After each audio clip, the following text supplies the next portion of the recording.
Assalamualaikum warahmatullahi wabarakatuh. Alhamdulillah wassalatu wassalamu ala rasulillah ma ba'du. Kepada kaum muslimin wal muslimat, sahabat-sahabat FB dan para santri dan alumni yang saya cintai, alhamdulillah pada saat ini kita bisa melanjutkan kajian tafsir surat Yasin kita. Dan pada saat ini kita akan lanjutkan ayat yang kedua dari surat Yasin. Dua pertemuan yang lalu kita sudah membahas ayat yang pertama dari segi bacaan, kemudian dari segi penafsiran. Saat ini kita melanjutkan ayat yang kedua. Bismillahirrahmanirrahim. Wal Qur'anil Hakim innaka laminal mursalin. Wal Qur'ani lan demi Al-Qur'an Al-Hakimi kang bijaksana. Innaka sak temene sira Muhammad iku laminal mursalin, yakti saking golongane wong kang den utus. Hadhihi suratu tawi ikilah surat iku makiyatun bangsa makiyah. Ada beberapa pembahasan yang insyaallah akan kita bahas pada saat ini.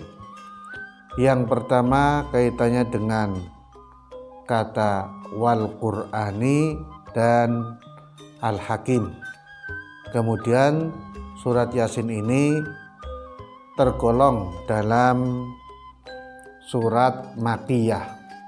Nah, sebelum pembahasan tafsir selanjutnya, ada baiknya ketika kita memahami apa itu surat Makkiyah. Dalam satu kitab yang namanya Al-Itqan fi Ulumil Quran lil Imam Jalaluddin As-Suyuti Asy-Syafi'i, kitab Al-Itqan karangan Jalaluddin As-Suyuti. Di sini menerangkan tentang definisi dari surat Al-Makki, Makkiyah, atau bagian yang lain disebut dengan Al-Madani atau Madaniyah. Beliau menjelaskan ada 3 hal definisi dari surat Al-Makkiyah. Asyharuha annal makkiyah ma nuzila qoblal hijrah, bahwa yang disebut dengan surat Makkiyah atau bangsa Makkiyah adalah surat yang diturunkan sebelum hijrah Nabi Muhammad sallallahu alaihi wasallam. Berarti Nabi Muhammad masih di Mekah, belum hijrah. Definisi yang kedua, annal makkiyah ma nuzila bi Makkah walau ba'dal hijrah. Definisi yang kedua yang disebut dengan surat Makkiyah adalah surat yang diturunkan di Mekah walau ba'dal hijrah, walaupun setelah hijrah. Jadi gambarannya Nabi sudah pindah hijrah ke Yasrib, ke Madinah, kemudian ada satu surat ataupun ayat turun, tapi pada saat itu turunnya berada di Mekah. Nabi sedang berada di Mekah. Itu disebut dengan surat Makkiyah walaupun Nabi telah hijrah. Kemudian yang ketiga adalah ma waqa'a khitaban li ahli Makkah. Surat yang diturunkan hitobnya itu berarti tujuan orang yang menerima ayat-ayat Al-Quran itu adalah ahli Mekah ataupun penduduk Mekah. Ini beberapa hal kaitannya dengan definisi Makkiyah. Nah, berarti surat Yasin ini bisa sebelum hijrah atau sesudah hijrah tetapi turunnya di Mekah, atau langsung ayat Yasin ini kaitannya hitobnya untuk orang Mekah. Tapi untuk orang Mekah ini kaitannya umum. Sebab kalau untuk zaman sekarang ini Al-Quran itu diturunkan untuk semua manusia dari berbagai bangsa dan negara. Tidak hanya untuk orang Mekah, tapi untuk seluruh umat manusia, khususnya orang yang beriman kepada Allah Subhanahu wa ta'ala. Ini definisi dari surat Al-Makkiyah. Wal Qur'anil Hakim, Al-Quran diawali dengan wawu. Nah, wawu ini termasuk huruf jar dan mempunyai faidah lil qasam. Wawu untuk bersumpah. Yang wawu untuk bersumpah cirinya adalah majrurnya kalimat setelah wawu, kalimat isim setelah wawu itu harus berharokat kasrah. Wal Qur'ani, dan demi Al-Qur'an. Ini Allah Subhanahu wa ta'ala bersumpah demi Al-Qur'an. Sumpah Allah ini diberikan karena untuk menguatkan hati Nabi Muhammad sallallahu alaihi wasallam yang pada saat itu sedang galau. Kanjeng Nabi sedang galau, sedang risau dikarenakan orang-orang Makkah itu tidak percaya kepada Nabi Muhammad, bahwa Muhammad adalah seorang Rasul, bahwa Muhammad adalah utusan Allah Subhanahu wa ta'ala. Nah, ini tentunya boleh Allah Subhanahu wa ta'ala itu bersumpah kepada benda-benda yang lain. Banyak di dalam Al-Quran Allah Subhanahu wa ta'ala bersumpah dengan benda atau dengan waktu-waktu tertentu. Nah, apa faidah qasam itu? Ada dua faidah. Yang pertama at-ta'kid lil munkarin wal hujjah liman yusaddiqunahu. Tujuan daripada qasam itu, sumpah itu diberikan satu, untuk menguatkan orang yang ingkar. Nah, wal Qur'anil Hakim pertama secara umum diberikan kepada orang-orang yang ingkar, bahwa orang yang ingkar itu tidak mengakui bahwa Muhammad adalah Rasulullah. Maka dia, Allah Subhanahu wa ta'ala ini bersumpah wal Qur'anil Hakim.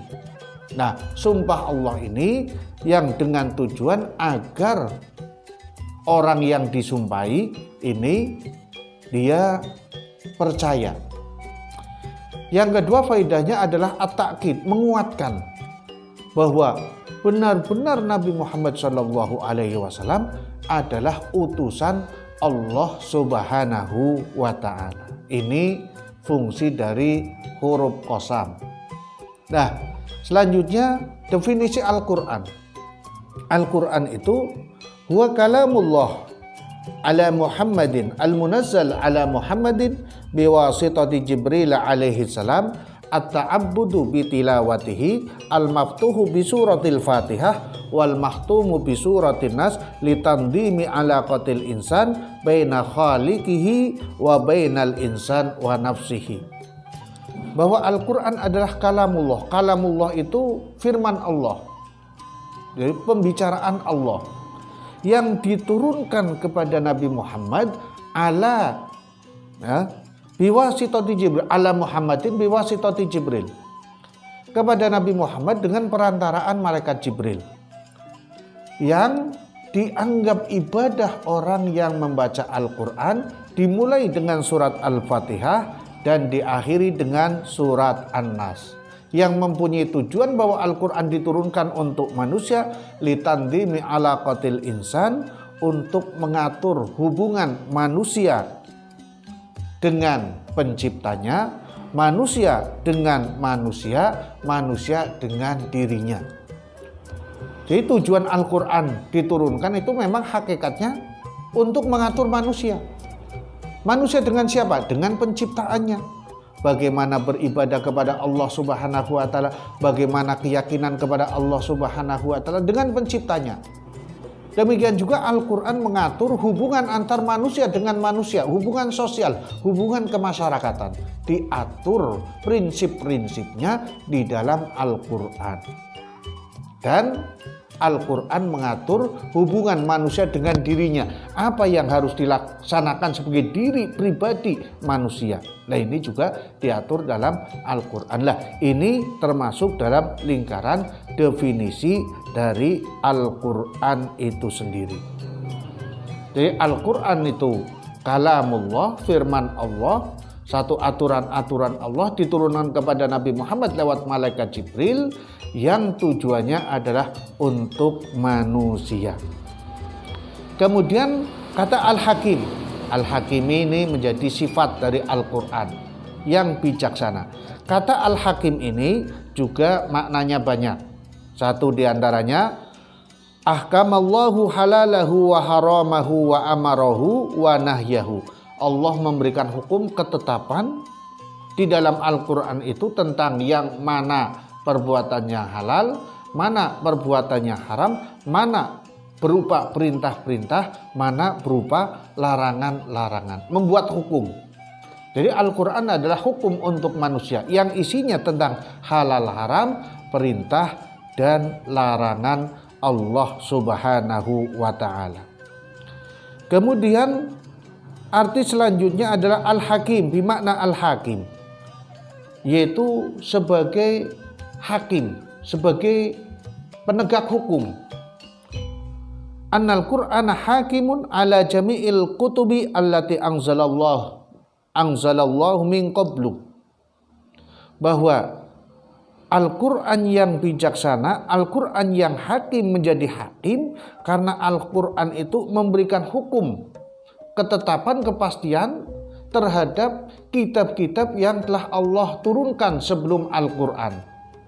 Karena Allah Subhanahu wa ta'ala di samping menurunkan 4 kitab yang wajib kita ketahui, yaitu arba'atun min kutubin tafsiluha, Tauratu Musa bil huda tanziluha, Zaburu Dawudu wa in Dawuda wa inzilu ala Toha ala Muhammadin.